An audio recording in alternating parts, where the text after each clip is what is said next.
Hello friends, மகாநதின்ற எபிசோடில் என்ன நடக்கலாம் அப்படிங்கிறத பற்றி பார்க்கலாம். இன்றைக்கான எபிசோட் அதிரடியான எமோஷனல் எபிசோட் அப்படின்னு சொல்லலாம். காவேரி கிட்ட போலீஸ் நீங்கள் விஜய்க்கு ஃபோன் பண்ணியிருக்கீங்க அப்படின்னு விசாரிக்கிறாங்க. அதுக்கு காவேரி நான் அந்த விஷயத்தை கேள்விப்பட்டு விஜய்க்கு ஃபோன் பண்ணேன், ஆனால் ரீச்சபிள் ஆகலை, நீங்கள் வேணால் ஃபோனை செக் பண்ணிங்க அப்படிங்கிற மாதிரி சொல்லிடுறாங்க. அடுத்து பார்த்தோம்னா விஜய் இருக்கிற இடத்த சொல்லுங்கள் அப்படிங்கிற மாதிரி போலீஸ் கொஞ்சம் கோவமாக விசாரிக்கிறாங்க. காவேரி எனக்கு தெரியாது சார் அப்படிங்கிற விஷயத்த சொல்கிறாங்க. அடுத்து நம்பிராஜனை கூப்பிட்டுட்டு அங்கேருந்து கிளம்புறாங்க.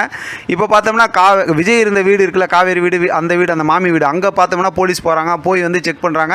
இப்போ விஜயோட வீட்டுக்கு சாவியெல்லாம் எடுத்து கொடுக்க சொல்லி கடைசியில் உள்ளலாம் போய் செக் பண்ணுறாங்க. அப்பையும் பார்த்தா விசாரிக்கிறாங்க. இப்போ அந்த பொண்ணு இந்த மாதிரி தற்கொலை பண்ணிக்கிட்டதுக்கு விஜய் எப்படி சம்மந்தப்படுவார், எங்களெல்லாம் இதில் எதுவும் சம்மந்தப்படுத்தாங்க அப்படின்னு சொல்லிட்டு இந்த பக்கத்து குமரனாக இருக்கட்டும், காவேரியோட அம்மாவாக இருக்கட்டும், பாட்டி, இந்த பக்கத்து பார்த்தோம்னா மாமி அப்படின்னு சொல்லி மாறி மாறி எல்லாரும் பேசுகிறாங்க. ஆனால் காவேரி மட்டும் பேச மாட்டேங்கிறாங்க. அதனால் போலீஸ் கேட்குறாங்க, என்ன சம்மந்தப்பட்டவங்க பேசுகிற அப்படிங்கும்போது காவேரி சொல்கிறாங்க, நீங்கள் விசாரிக்கிறதுனா நான் வேணாலும் ஒரு ஸ்டேஷன் சொல்கிறேன், ஆனால் இப்போ இந்த பிரச்சனை பற்றி பேசாதீங்க, இங்கேருந்து கிளம்புங்க சார் அப்படிங்கிற மாதிரி சொல்லிடுறாங்க. விஜய் இருக்க இடம் தெரியாதுன்னு சொல்லிடுறாங்க. அடுத்து பார்த்தோம் அப்படின்னா இப்போ ரூம்குள்ளார போனதுக்கப்புறம் காவேரி ஏற்கனவே விஜய் வேற ஒரு சிம்மில் பேச சொன்னார்ல, அந்த சிம்மை எடுத்து விஜய்க்கு பேசுகிறாரு.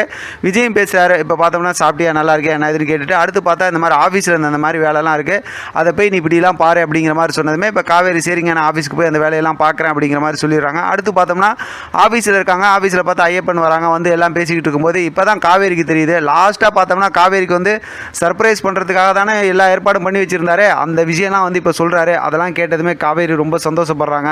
அதுக்கப்புறம் பார்த்தோம்னா காவேரி கிட்ட அந்த வேலை விஷயமா எல்லாம் கேட்டு என்ன பண்ணுங்கிறத வாங்கி தெரிஞ்சுக்கிறாங்க. அடுத்து அந்த பேங்க் இதில் செக்லையும் பார்த்தோம்னா கையெழுத்து போடுறதுக்காக அந்த விஷயத்தையும் செக் எடுத்து வச்சு அப்படியே பார்த்துக்கிட்டு இருக்காங்க. ஒரு மாதிரி அது ஒரு எமோஷனல் மூமெண்ட்டாக காவேரி அதை அப்படியே ஃபீல் பண்ணுறாங்க. அடுத்து வீட்டில் பார்த்தோம் அப்படின்னா உட்காந்துருக்காங்க. விஜய்க்கு இந்த விஷயமா நினச்சி ஃபோன் பண்ணலான்னு எடுக்கும்போது நர்மதா வந்துடுறாங்க. இந்த மாதிரி ஹோம் ஒர்க் கொடுத்துருக்காங்க அப்படி இப்படின்னு பேசிகிட்டு இருக்காங்க. அடுத்து இங்கே பார்த்தோன்னா அவங்க அம்மா நிறைய அப்பளம் ஆர்டர்லாம் வாங்கி வச்சுருக்காங்க. எப்படி நம்ம இப்போ அப்பளம்லாம் போட போகிறோன்னு தெரியல அப்படின்னு சொல்லும்போது இப்போ குமரனோட அம்மா இருந்துக்கிட்டு உங்களுக்கு கஷ்டத்தோட கஷ்டமாக பார்த்தோம் அப்படின்னா ஒரு அப்பளம் போடுற மிஷின் ஒன்று வாங்கிங்க அப்படிங்கிற மாதிரிலாம் சொல்லிகிட்டு இருக்காங்க. அதுக்குண்டான ஏற்பாடுலாம் பண்ணிகிட்டு இருக்கோம் அப்படிங்கிற மாதிரி சொல்லும்போது இப்போ எங்கே அப்பளத்தெல்லாம் காய வைக்கிறது, அதுக்கு ஒரு இடம் வேணும் அப்படிங்கிற மாதிரி சொல்கிறாங்க. இப்போ காவேரி யோசிக்கிறாங்க, ஒருவேளை வீடு இவங்க இருக்க வீட்டுக்கு பக்கத்தில் தானே விஜயோட வீடு, அதனால் அந்த வீட்டை கேட்குறாங்களா இல்லை தாத்தா வீட்டுக்கு அங்கே போயிடலாம் அப்படின்னு சொல்கிறாங்களான்னு தெரியல. ஆனால் இன்றைக்கான ஃப்ரைடே எபிசோட் ரொம்ப நம்ம எதிர்பார்த்தோம், அந்த அளவுக்கு இல்லை அப்படின்னு தான் சொல்லணும். பார்க்கலாம் அடுத்த ஸ்டோரி எப்படி கொண்டு போகிறாங்கன்னு. இதை பற்றி உங்களோட கருத்து கமெண்ட் பாக்ஸில் தெரியப்படுத்துங்க. தொடர்ந்து ஆதரவு கொடுங்க. தேங்க்யூ ஃப்ரெண்ட், தேங்க்ஸ் ஃபார் வாட்சிங்.